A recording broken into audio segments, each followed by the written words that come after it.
पनवेल महानगरपालिकेने उभ्या केलेल्या प्रशिक्षण केंद्राची व्यवस्था ही एक नंबर आहे, एक नंबर। आणि म्हणून मी तुमचं अभिनंदन करतो, देशमुख साहेब, चितळे साहेब, सगळेच मंडळी, प्रशांतजी तुम्ही। आणि त्याहून मला आनंद याचा झाला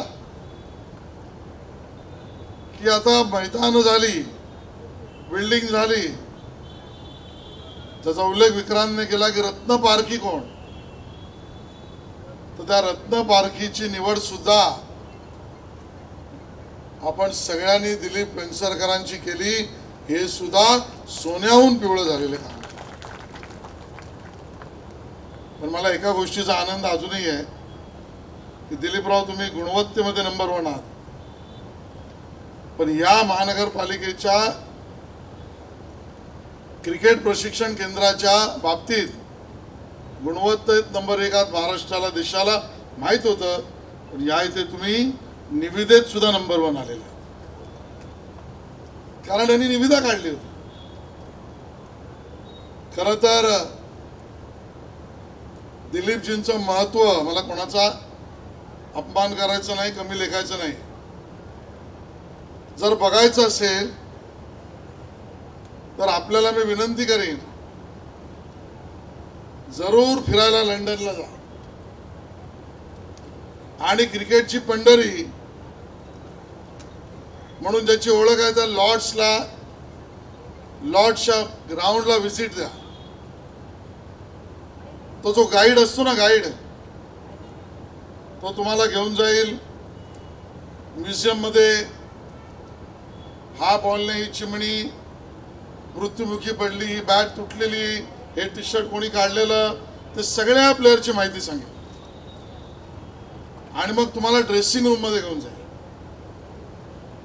आणि या इंग्रज लोकांचा वात्रटपणा पण आहे की त्या ड्रेसिंग रूम मध्ये घेऊन झाल्यावर तुम्ही भारतीय आहात तर तुम्हाला सांगेल, I must tell you that there is no century scored by Mr. Sachin Tendulkar. His name is not there.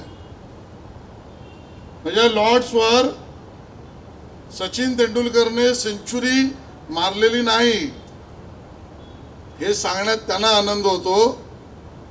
Sachin Tendulkar या सगळ्यांच्या पलीकडे आहे, जगातले उत्कृष्ट आहेत, सर्वोत्कृष्ट जगात ज्यांची मान्यता आहे। पण बारकाईने आपण ज्यावेळेला बघाल त्यावेळेला त्याच बोर्डावर लॉर्ड्सच्या 1 नाही, 2 नाही, 3 सेंचुरी मारलेला कोणी बॅट्समन असेल तर तो तुमचा कोच दिलीप वेंगसरकर।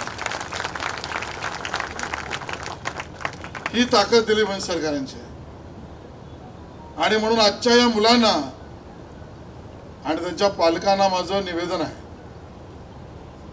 तुमच्या समोर या सगळ्या मंडळींनी एक उत्कृष्ट व्यवस्था समोर आणून दिलेली आहे। त्या उत्कृष्ट व्यवस्थेचं वहन कसं करायचं ही जबाबदारी तुमची आहे। ते आपलं काम करतीलच। मैदानावरचे 4 तास, 5 तास त्या प्रत्येक मुलाला, मुलीला, तिला टेक्निक आणि आजकाल टेक्नॉलॉजीचा पण उपयोग आहे, या दोन्हीचा आधार घेऊन होईल। पण प्रत्यक्ष त्यामध्ये एकाग्रता आणणं आणि ती सातत्य टिकवणं, या 2 गोष्टी आपल्या मुलांनाच, मुलींनाच कराव्या लागणार आहे। अपेक्षा सगळ्यांनी व्यक्त केली की त्या एक भारताला रिप्रेझेंट करणारा खेळाडू यावा। अपेक्षा चांगली आहे, आमच्याही मनात तेच आहे। केवळ एवढंच होणार नाहीये, कारण आज पनवेल महानगरपालिका आणि विशेषतः ज्या जागेवर मैदान आहे, इथून आंतरराष्ट्रीय विमानतळ महेशजी किती 4 किलोमीटरवर आहे। अशी सुद्धा वेळ येऊ शकते कनेक्टिंग फ्लाइट मध्ये 10-12 तासाचा वेळ आहे, म्हणून एखादा आंतरराष्ट्रीय खेळाडू ते 8 तास बाहेर येईल, दिलीपजींना तर सहज फोन करेल आणि तो सुद्धा इथे नेट प्रॅक्टिस करायला आहे. तो वेस्ट इंडिजचा पण असू शकेल, तो ऑस्ट्रेलियाचा पण असू शकेल. इतक्या जवळ हे मैदान, ही व्यवस्था आपण त्या ठिकाणी उभी केलेली आहे. पण यासाठी देशमुख साहेब आपल्याला यात पुढाकार घ्यावा लागेल. कारण आपण ज्या वेळेला अपेक्षाही करतो आहोत की आपले खेळाडू राष्ट्रीय आणि आंतरराष्ट्रीय खेळाडू इकडे,